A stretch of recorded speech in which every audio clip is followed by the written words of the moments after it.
कौन बाजार गइल रही सच सच हमारा से कही कौन शहर गइल रही सच सच हमारा से कही अरे झूठ सच हमसे न बोली सच बताई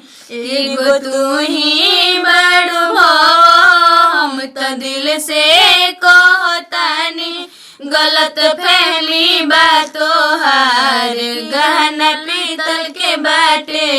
गलत फहमी बातों हार की गहना पीतल के बाटे झूठों के हो भव करेलू तू सको करेलू तू सको करेलू तू सको सोना के गहना प तोहरे बाहक हो तोहरे बाहक हो तोहरे बाहक अरे तोहरा के कैसे समझाई एगो तू ही बड़ हम तो दिल से कहतानी गलत फहमी बातों हार गहना पीतल के बाटे गलत फहमी बातों हार गहना पीतल के बाटे भसुरा बड़ा होला फाड़ी तू तो बड़ा हो खिलाड़ी कि हमके गोल्ड चाहिए कि हमके गोल्ड चाहिए अरे कौन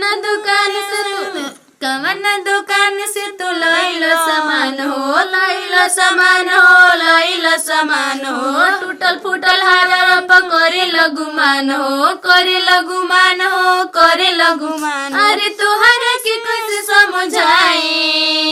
एगो तू ही बड़ हम तो दिल से कहतानी गलत फहमी बातों हार गहना पीतल के बाटे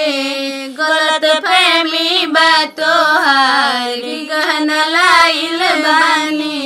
अरे कौन शहर गई रही सच सच हमारा से कही अरे झूठ सच हमसे न बोली सच बताई एगो तू ही बड़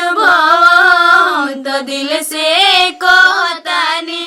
गलत फहमी बातों हार गहना लाइल बानी गलत फहमी बातों हार गहना